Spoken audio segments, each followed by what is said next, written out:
Welcome back, everybody, to another deep dive. And this time, we're going to tackle beauty. Like, what even is beauty? It's a big one. Yeah, it's a big one. And, its history and how it ties into spirituality and where it fits, in our world today. I mean, those are all things that you've been asking about lately. And speaking of, you sent in this article from the Spiritual Seek that really gets into all this. And I have to say, one thing that just leaped out at me from this is that we're living in this world where everybody's obsessed with glamour. But on the other hand, you look around and there's decay everywhere. It's kind of weird when you think about it. Yeah, it's definitely a paradox. Mm-hmm. And the article does a really nice job of sort of bringing that tension out. Mm-hmm. But I think before we get too into the modern stuff, we should step back for a second and look at how, our understanding of beauty has changed through time. All right, let's do it. Mm-hmm. So the article kicks off by taking us way back to the ancients, right? Exactly. Yeah. For a lot of ancient cultures, beauty wasn't just like a visual thing. It was really tied in with their spirituality and how they understood the universe. Like, think about the Egyptians, their art and architecture. They designed all that to kind of reflect the order and harmony of the universe. Like the pyramids with all those precise geometric proportions, they weren't just tombs. They were like gateways to the heavens. See, and it was like a bridge between the earthly and the divine. Exactly. And it wasn't just the Egyptians either. The ancient Greeks, they also had this idea of beauty as a divine reflection. But they kind of took it a step further with this concept of hyperuranium. Yeah, that one really kind of messed with my head a little bit. I know, it's a bit of a head scratcher. Yeah. Imagine like the most perfect version of something, like a rose. Not like a specific rose you could touch, but just the ideal form of a rose existing just as an idea. Okay. That's what hyperuranium is. It's like this realm of perfect forms, including like the perfect form of beauty. So it's like a blueprint for beauty that exists outside of the world. Yeah. And for the Greeks, everything we see in the physical world is just like an imperfect copy of those perfect forms. Like, think about Greek sculpture, all those statues. They weren't meant to be like realistic depictions of people. They were like attempts to capture that ideal human form, the essence of beauty that existed in hyperuranium. Wow, that's really fascinating. So beauty wasn't just about what looked nice. It was about connecting to like this higher realm of perfection. I can see how that would have a huge impact on their whole culture. But what about when we move into like the Renaissance period? Did that connection to the divine just disappear? It definitely changed, but I wouldn't say it completely vanished. The Renaissance was all about humanism, celebrating human potential and achievement. And you see that reflected in their art. Think about Da Vinci's Vitruvian Man. Okay. It's this beautiful illustration of the proportions of the human body. But it's also a symbol of human reason and our place in the cosmos, So it was still about finding some kind of balance between the human and the divine. Exactly. They didn't reject the spiritual. They just integrated it into a more human-centric worldview. Beauty became a reflection of both the divine spark within us and also just the incredible capabilities of the human mind and spirit. It's like they were saying, hey, humans are pretty awesome too, but then we get to the Enlightenment and things seem to get a lot more rational. Right. Yeah, the Enlightenment was all about reason and logic and empirical observation. And that included their understanding of beauty. Instead of relying on spiritual or metaphysical explanations, philosophers like Immanuel Kant tried to define beauty in more objective terms. So instead of saying like beauty is a gift from God, they were looking for like a formula for beauty? Kinda, yeah. He believed that beauty was universal, something that all rational beings could appreciate. He even went so far as to say that appreciating beauty was a sign of good moral character. Really? Yeah. He believed that appreciating beauty was an act of reason, and that people who could appreciate beauty were also more likely to act morally. That's a really interesting idea. But it also seems a bit, rigid. Like, does that mean that if you don't like a certain kind of art, you're less moral or something? I mean, beauty can be so subjective, can't it? Yeah, that's where things get complicated.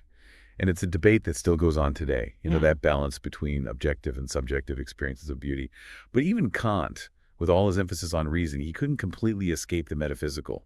He talked about how appreciating beauty could lead to this experience of the sublime. Okay. This feeling of awe and wonder that connects us to something beyond the material world. So even in the age of reason, people were still yearning for something bigger, something transcendent. It's like that desire for connection is just built into us. Totally.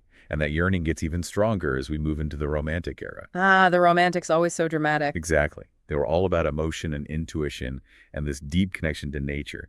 They saw beauty as this pathway to the transcendent, like a way to experience the divine through art, poetry, and the natural world. So it's like they were swinging the pendulum back from reason to emotion, saying, hey, feelings matter too. Exactly. Think about poets like Wordsworth who found spiritual inspiration in the beauty of the Lake District, or Caspar David Friedrich's paintings, those dramatic landscapes that evoke a sense of awe and wonder. You know, when you talk about experiencing the divine through nature, it makes me think of those times when you're out hiking and you come across this breathtaking view and you just feel this sense of peace and connectedness wash over you. It's almost like a spiritual experience. Absolutely. It's like tapping into something ancient and primal, something beyond words. But then things get a little more complicated as we get into the modern era, right? I mean, the article talks about this rise of the cult of ugliness, which seems like the opposite of everything we've been talking about. Right. It definitely gets more complex. The 20th century brought a lot of upheaval, Yeah. world wars, technological advancements, shifting social norms, and all that had a huge impact on how we view beauty. So how did that play out in the art world? Well, artists started to challenge all those traditional ideas of beauty. Instead of trying to create harmony and perfection, they embraced the unconventional, the abstract, even the grotesque. Think about Picasso's Cubist paintings. Oh, yeah. They're fragmented and distorted, and definitely not beautiful in the classical sense, but they're still incredibly powerful and expressive. So it was like a rebellion against those old ideals. In a way, yeah. Yeah. It was about pushing boundaries, Yeah. questioning assumptions, and exploring new ways of seeing and representing the world. Like they were saying, beauty is in the eye of the beholder, and we're going to redefine what that means. Right. And even though there was this rejection of traditional aesthetics, those deeper questions about beauty's meaning and its connection to something bigger than ourselves, they didn't go away. They just became even more complex. So we went from seeing beauty as this divine reflection to saying, hey, beauty is whatever we decide it is. But even with all that freedom and experimentation, we're still wrestling with those big questions, like what is beauty, what does it mean, and where do we find it in a world that's always changing? Exactly. And those are the questions that the article really digs into when it starts to explore this modern paradox of decay and glamour. Okay, so that's where things start to get really interesting. But before we jump into that, why don't we take a quick pause and see if you have any thoughts or questions so far? This has been quite a journey through the history of beauty. Yeah, it has. All right, let's take a break. We'll be right back. It's amazing how even with all these different ways of looking at beauty, that basic question, what is beauty, keeps coming back. And like you said before, the article brings up this weird paradox in modern society. We're obsessed with glamour, but we're also surrounded by decay. It's true. It's like we're always seeing these pictures of perfect bodies and faces, all airbrushed and filtered, but then you go outside and you see rundown buildings and trash everywhere, and just like a general lack of beauty in our everyday surroundings. It's kind of strange. It is. And the article says that it's not just a coincidence. It argues that this focus on these fleeting beauty standards that the fashion industry pushes on us and that social media makes even worse has actually led to a disposable culture. Oh, I see what you mean. It's like we're always chasing the next trend, the next must-have thing. And we never really stop to appreciate the beauty that's already around us. And as soon as something's not trendy anymore, it's thrown away, forgotten, left to rot. Exactly. Yeah. And this constant need for approval from others can be really damaging. Psychologically, it creates this feeling of never being good enough. Like you always have to be striving for some impossible ideal. Have you ever felt that pressure to fit into a certain beauty standard? Definitely, especially with social media. It's like everyone's showing off their perfect lives and perfect bodies. It's easy to compare yourself and feel like you're not good enough. And the article talks about the bad things that come from focusing so much on outward appearances, like objectification and valuing looks over substance. Right. It's like we've forgotten that real beauty is about more than just what's on the surface. Totally. And that's why I really connected with the article's focus on inner beauty. It says that true beauty comes from within. From our character, our values, our ability to connect with others on a deeper level. I love how the article compares extroverted and introverted beauty. It's a good reminder that what you see isn't always what you get. Someone can be really attractive but have a mean or selfish personality, and someone else might not fit traditional beauty standards, but they just radiate warmth and kindness. It really challenges us to look deeper. It's like that saying, beauty is only skin deep, but ugly goes clear to the bone. It reminds us that how we act and how we treat others is ultimately more important than how we look. Exactly. And the article connects this back to that ancient Greek idea of beauty being connected to truth. It says that our true essence, when it's pure, is inherently beautiful. It's like inner beauty and truth are two parts of the same thing. So it's not just about having a beautiful soul in some vague way. It's about being true to ourselves, living in line with our values, and letting that inner light shine. Exactly. And the article takes this idea even further. It says that searching for beauty is actually an introspective journey, a path to self-discovery. It's about looking inside yourself, exploring your own depths, and finding the beauty that's hidden there. This idea of looking for beauty as a way to discover yourself is so fascinating. Hmm. But I'm curious, the article seems to focus mostly on the good things about beauty. But can't beauty be dangerous too? Even destructive? I mean, history is full of examples of how beauty standards have been used to manipulate and control people. That's a good point. Yeah. You're right, the article doesn't pretend that beauty doesn't have a dark side. It talks about how chasing after outer beauty can lead to unhealthy obsessions, eating disorders, and a distorted sense of self-worth. And, on a bigger scale, beauty standards have been used to justify discrimination and prejudice, favoring some races, body types, and features over others. So beauty can be this really powerful force that can be used for good or bad. It can inspire us and lift us up, but it can also be used as a weapon to control and manipulate. And that's why it's so important to be thoughtful and critical when it comes to beauty. We need to question those standards that society tells us are beautiful and ask ourselves, who benefits from these standards? And who is left out or hurt by them? So it's not about just accepting whatever is considered beautiful. It's about being conscious and choosing what kind of beauty we want to cultivate and celebrate. Exactly. And the article's focus on inner beauty gives us a really helpful way to navigate this tricky area. It encourages us to look beyond those shallow standards and focus on developing qualities like kindness, compassion, integrity, and authenticity. It's like we need to shift our focus from what looks good to what feels good, what aligns with our values and makes us feel truly beautiful from the inside out. And when we start to prioritize inner beauty, it has a ripple effect on the world around us. We become more empathetic, more compassionate, more understanding. And maybe that can help to balance out some of the decay we see in the world. It's like the article is saying that maybe the graffiti, the lack of respect for art, the obsession with fleeting trends, maybe those are all symptoms of a deeper societal problem, a disconnection from our true selves. That's a really sharp observation. And it makes you wonder, if beauty and truth are so connected, then maybe the decay we see around us is a reflection of a struggle with authenticity.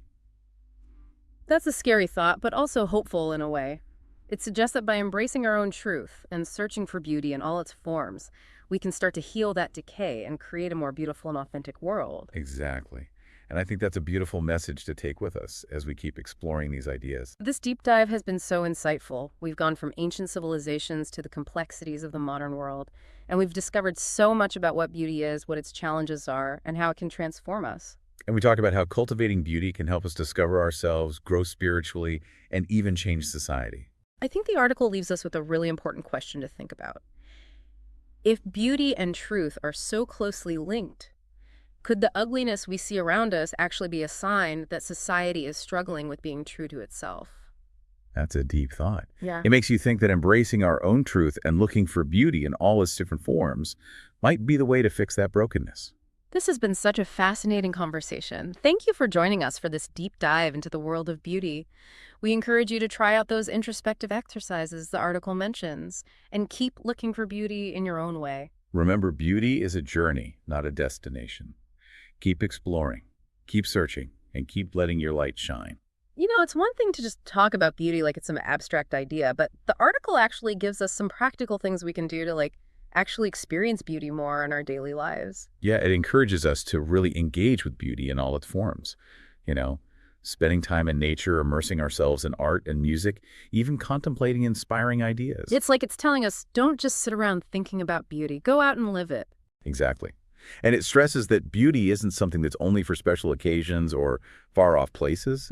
It's all around us, even in the everyday things we usually take for granted. You know, I was reading this book the other day about the Japanese concept of wabi-sabi, which is all about finding beauty in imperfection and impermanence and the natural cycles of growth and decay. It's fascinating.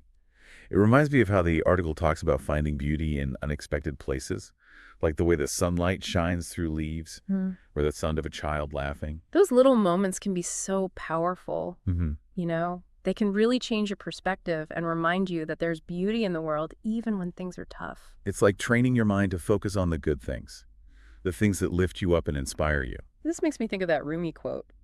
Everything in the universe is within you. Ask all from yourself. It's like the beauty we see outside ourselves is just a reflection of the beauty we have inside. That's beautiful. And it brings us back to that idea that seeking beauty is a journey of self-discovery. It's about connecting with your own inner beauty and letting it shine out. So it's not just about passively appreciating the beauty we come across, it's about actually creating beauty within ourselves. Exactly. And when we do that, we make the world a more beautiful place. It's like a ripple effect. The more beauty we bring into our own lives, the more it spreads to others and creates a more harmonious and joyful experience for everyone. But the article doesn't just talk about aesthetic beauty, it also talks about the beauty of ideas, of seeking truth, of expanding our understanding of the world. Yeah, it emphasizes how intellectual pursuits can be just as beautiful and inspiring as art or nature. It reminds me of how I feel after I read a really thought-provoking book or have a deep conversation that challenges my way of thinking. Those moments of intellectual and emotional growth can be so enriching. They remind us that beauty exists on so many different levels. This deep dive has really opened my eyes. We've explored beauty throughout history, its spiritual connections, its modern complexities, and even its potential downsides. And we've talked about how cultivating beauty can be a path to self-discovery, spiritual growth, and even societal transformation. I think the article ultimately leaves us with a really important question to consider. If beauty and truth are so intertwined, could the decay we see in our world be a reflection of a societal struggle with authenticity? That's a profound question. It makes you wonder if embracing our own truth and seeking out beauty in all its forms is the key to healing that decay. Well, this has been an incredible journey. Thank you so much for joining us on this deep dive into beauty. We encourage you to try out those introspective exercises the article mentions and to keep searching for beauty in your own unique way. Remember, beauty is a journey, not a destination. So keep exploring, keep searching, and keep letting your light shine.